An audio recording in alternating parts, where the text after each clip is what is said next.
दिगंबरा दिगंबरा श्रीपाद वल्लभ दिगंबरा अवधूत चिंतन श्री गुरुदेव दत्त श्री स्वामी समर्थ. बाळा, तुझ्या आयुष्यातून कठीण समस्या काढण्यासाठी तुझा देव तुझ्या समोर आला आहे.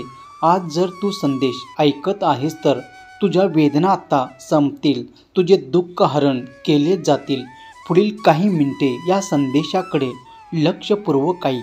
तुझा विघ्न दुःख हरण करणारा हा संदेश तुझ्यापर्यंत येणे हा निव्वळ योगायोग नाही तर परमशक्तीने ब्रह्मनायकाने तुझ्यापर्यंत हा संदेश पाठवला आहे आणि हे त्या महाराजाची इच्छा आहे. त्यामुळे हा संदेश तू शेवटपर्यंत ऐकावा अशी त्याची इच्छा, ती पूर्ण कर.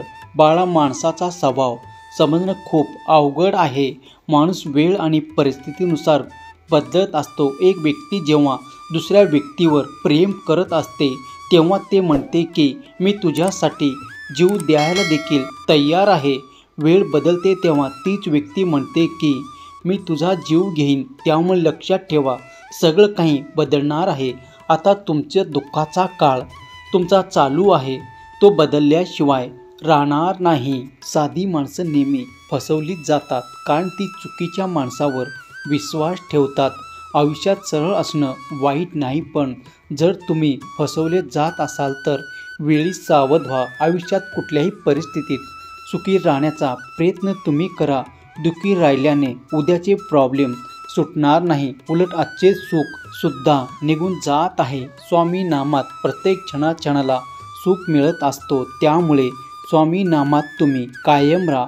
श्री स्वामी समर्थ, जय जय स्वामी समर्थ असा तुम्ही स्वामी नामाचा जयघोष कमेंट बॉक्समध्ये करा. आणि हा संदेश तुम्ही शेवटपर्यंत ऐका. जोपर्यंत तुम्ही स्वतःवर विश्वास ठेवणार नाही तोपर्यंत कोणीही तुमच्यावर विश्वास ठेवणार नाही. तुम्ही मंदिरात जाता, देवाला फूल वाहता, फळं वाहताना दिसणाऱ्या देवावर पूर्ण विश्वास ठेवता, पण स्वतःवर विश्वास ठेवायची वेळ आली की स्वतःवर मात्र विश्वास ठेवत नाही. शंका उपस्थित करता, मला हे जमेल का, मला हे जमणार की नाही. त्यामुळे स्वतःवर विश्वास ठेवा. तुमच्या सर्व दुःख हे नष्ट होतील. आयुष्य असं जगा की स्वतःला आवडलं पाहिजे. दुनियेचा आवडीचा विचार कराल तर त्याची आवड तर क्षणाला बदलत असते. त्यामुळे तुम्ही जगासाठी बदलू नका, जगासाठी जगू नका. ज्या ठिकाणी आपला सर्वात शेवटी बोलवलं जातं तिथं कधीच तुम्ही जाऊ नका, कारण तिथे तुम्हाला बोलवण्याची कोणाची इच्छा नाही. त्यांनी केवळ एक ऑप्शनल म्हणून तुम्हाला बोलवलं असतं. अशा ठिकाणी तुम्ही जाऊन स्वतःचे महत्त्व कमी करून घेऊ नका. काही गोष्टी न मिळाल्यामुळे नशिबाला दोष देत तुम्ही बसू नका. जे मिळाले आहे त्यात तुम्ही आनंदी समाधानी राहा. आणि बघा, जोपर्यंत एखादी गोष्ट स्वतःहून कोणी सांगत नाही तोपर्यंत ती गोष्ट विचारू नका. तुम्ही जर एखाद्या व्यक्तीसाठी महत्त्वाचे असाल तर ती व्यक्ती स्वतः तुम्हाला सर्व काही सांगेल.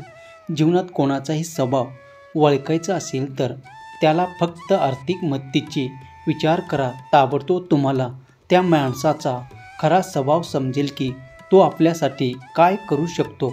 तुमच्या जीवनावर कोणता लोकाचा इतकाही अधिकार तुम्ही देऊ नका की कोणीही येईल आणि तुमचा अपमान करून जाईल. कधीही आपण चुकीच्या माणसांना स्वतःपेक्षा जास्त महत्त्व देतो.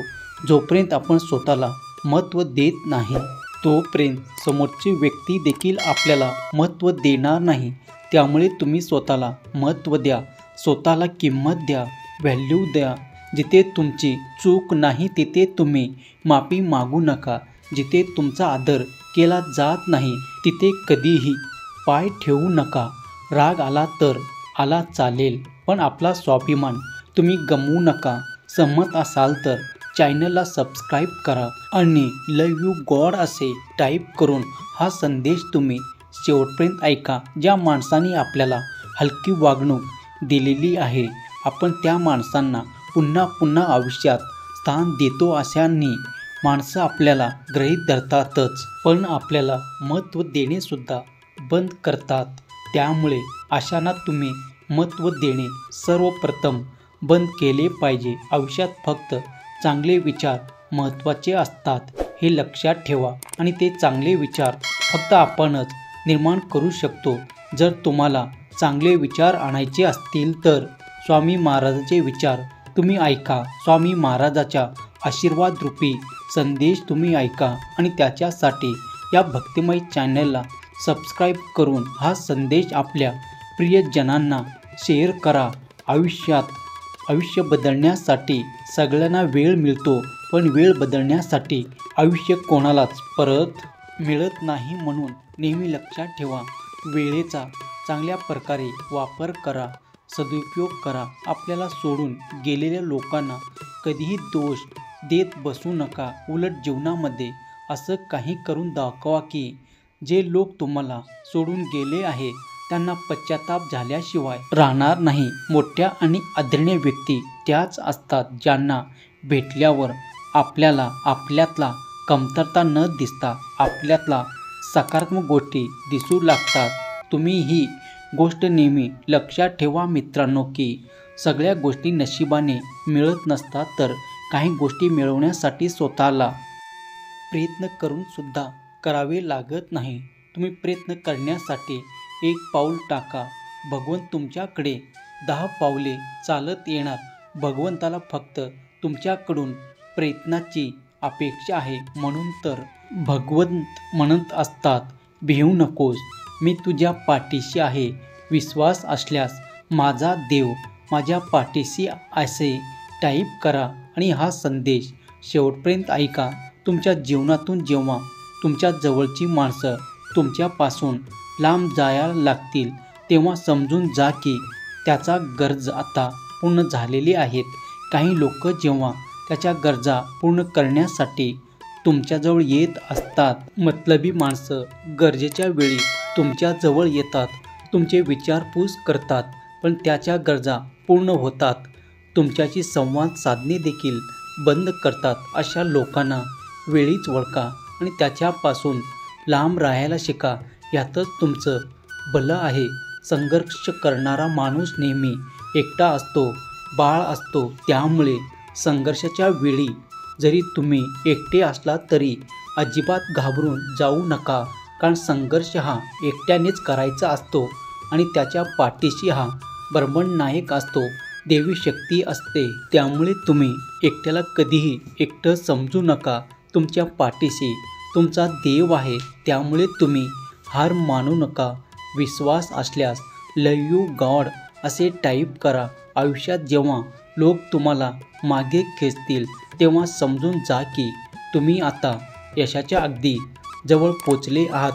तेव्हाच लोक तुम्हाला मागे खेचायला येतात. तुम्ही स्वतःला जितका सुखी समजाल तितका सुखी तुम्ही राहाल. आपल्याशिवाय वाईट बोलणारे बरेच लोक असतात, त्याच्याकडे लक्ष द्या तर विखुरले जाईल. मन शांत ठेवून पुढे जाल तर नेहमीच यशस्वी व्हाल. त्यामुळे तुम्ही अशा धूर्त लोकांपासून दूर राहा. अपमानाचा बदला घेत तुम्ही बसू नका. त्यांना तुम्ही देवाच्या भरोशावरती सोडून द्या. चेहऱ्यावरती नेहमी प्रसन्नता ठेवा. आनंदी राहा आणि सतत पॉझिटिव्ह राहा. भगवंताचे नामस्मरण करत राहा, कारण आपलं सुख हे आपल्यातच आहे, बाहेर नाही. आयुष्यात कितीही वाईट वेळ आली तरी हार मानू नका, डगमगू नका. आपला देव आपल्या पाठीशी आहे. श्री स्वामी समर्थ. जय जय स्वामी समर्थ. धन्यवाद.